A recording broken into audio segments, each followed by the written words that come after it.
اللہ اکبر اللہ اکبر۔ السلام علیکم ورحمۃ اللہ وبرکاتہ۔ الحمدللہ رب العالمین والصلاة والسلام علی رسولہ الکریم، اما بعد فاعوذ باللہ من الشیطان الرجیم، بسم اللہ الرحمن الرحیم۔ وَإِذْ قُلْنَا لِلْمَلَائِكَةِ اسْجُدُوا لِآدَمَ فَسَجَدُوا إِلَّا إِبْلِيسَ أَبَى وَاسْتَكْبَرَ وَكَانَ مِنَ الْكَافِرِينَ۔ صدق اللہ العظیم۔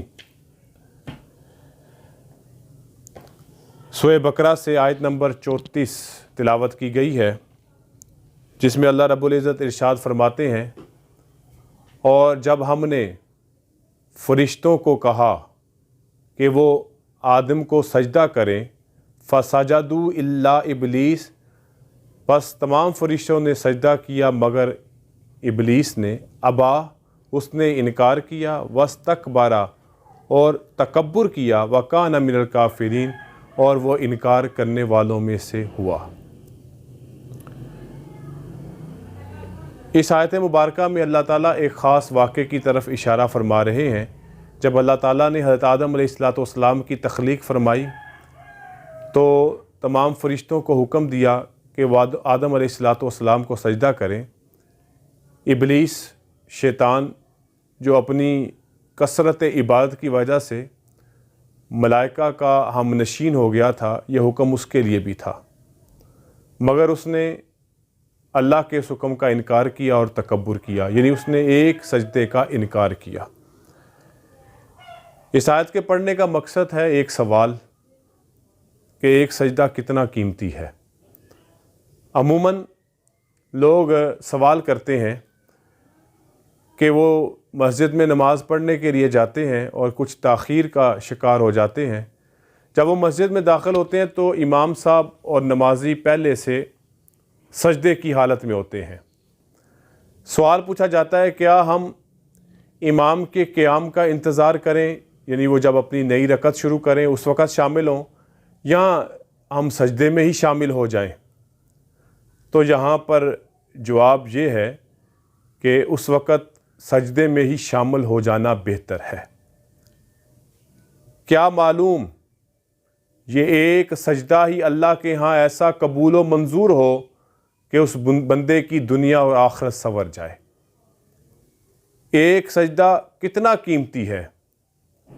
جب اللہ تعالیٰ نے حضرت آدم علیہ السلام کے لیے سجدے کا حکم دیا گیا تو فرشتوں نے تو اللہ کے حکم کی پابندی کرتے ہوئے فوراً سجدہ کیا، مگر شیطان نے ایک سجدے کا انکار کر دیا، ایک سجدے کا انکار۔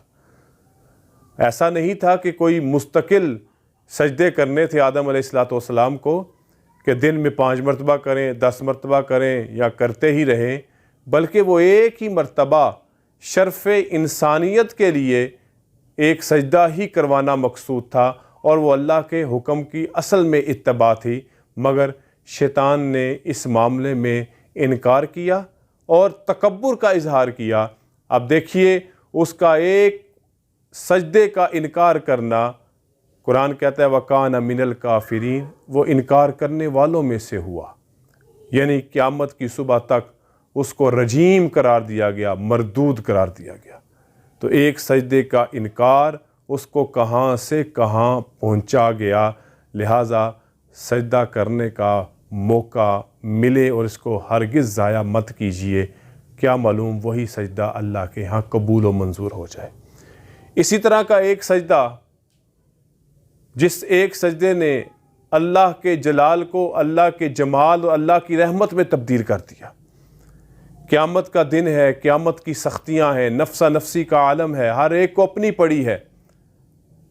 ایک لمبی حدیث، اس کو مختصر کرتے ہوئے سارے انسان پریشان ہیں کہ اللہ کا غصہ کس طرح ٹھنڈا کیا جائے۔ حساب کتاب کا معاملہ شروع ہو، باغے باغے آدم علیہ السلام کے پاس گئے، نوح علیہ السلام کے پاس گئے، عیسیٰ علیہ السلام کے پاس، ابراہیم خلیل اللہ کے پاس، سب نے انکار کر دیا کہ ہم اللہ کے سامنے حاضر نہیں ہو سکیں گے۔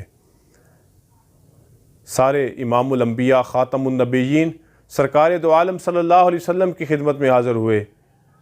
آپ صلی اللہ علیہ وسلم سارے انسانی لشکر کو لے کر اللہ کے عرش کے نیچے پہنچے۔ نبی کریم صلی اللہ علیہ وسلم نے وہاں پر ایک سجدہ کیا۔ اس ایک سجدے میں اللہ کی ایسی تعریف، ایسی حمد اور ایسی ثنا بیان کی جو پہلے کبھی کسی نے نہیں کی تھی، یہاں تک کہ اس ایک سجدے کی وجہ سے اللہ کا غصہ، اللہ کا جلال اللہ کی رحمت میں تبدیل ہوا، اور اللہ نے فرمایا اے محمد صلی اللہ علیہ وسلم ارفع راسک، اپنا سر اٹھا لیجئے، مانگیے کیا مانگتے ہیں۔ تو ایک سجدے نے کیا کر دکھایا کہ ساری انسانیت پریشان تھی، ساری انسانیت نفسا نفسی کے عالم میں تھی۔ تو وہاں پر شیطان نے ایک سجدے کا انکار کیا تو وہ کہلایا رجیم، مردود، اللہ کی ناراضگی کا سبب بنا، اور قیامت کی صبح تک اس کے ساتھ یہ رجیم والا جو صفت ہے وہ اس کے ساتھ متصف رہے گی۔ اور ایک سجدہ جو حضور اکرم صلی اللہ علیہ وسلم نے اللہ کے عرش کے نیچے کیا، اس نے اللہ کے جلال کو، غصے کو ٹھنڈا کیا اور رحمت میں تبدیل کیا۔ تو لہٰذا جو لوگ یہ سوال پوچھتے ہیں کہ ایک سجدے کی قیمت کیا ہے، تو وہ ایک سجدے کی قیمت یہی ہے، انکار کرو گے تو شیطان کے گروہ میں ہو جاؤ گے، اور اگر سجدے کو اپنا لو گے تو پھر تم نبی کریم صلی اللہ علیہ وسلم نے جو عمل اختیار کیا میدان محشر میں، تم اس کی اتباع کرنے والے ہو جاؤ گے۔ ویسے بھی نماز کے تمام اراکین میں، جس میں قیام ہے، رکوع ہے، سجدہ ہے، اتحیات ہے، اس میں سب سے زیادہ جو اللہ کے قرب کا ذریعہ ہے، اللہ کے قریب کر دیتا ہے، کیونکہ انسان مکمل طور پر اپنی عاجزی کا اظہار جھک کے سجدے میں کرتا ہے، جب اس کا ماتھا، اس کا ناک، اس کے دونوں ہاتھ، اس کے پاؤں کی انگلیاں، اس کے گھٹنے، یہ سب کچھ زمین کے ساتھ پیوست ہوتا ہے، تو وہ اپنے رب کی حمد و ثنا جب کرتا ہے تو اللہ کو یہ سجدہ بڑا پسند ہے۔ لہٰذا میرے ان نمازی بھائیوں سے درخواست ہے کہ ایک سجدے کی قیمت بڑی قیمت ہے۔ ایک سجدہ اللہ کے ہاں قبول ہو گیا تو دنیا و آخرت سنور جائے گی۔ لہٰذا جب بھی مسجد میں جائیں، بجائے اس کے کہ امام کے قیام کا انتظار کریں، بہتر یہی ہے کہ اسی وقت امام کے ساتھ سجدے میں گر جائیں۔ اللہ کو یہ عمل اگر مقبول ہوا اللہ کے ہاں تو ہمارا سب کچھ سنور جائے گا۔ اللہ مجھے اور آپ کو عمل کی توفیق عطا فرمائے۔ وآخر دعوانا الحمد للہ رب العالمین، والسلام علیکم ورحمۃ اللہ وبرکاتہ۔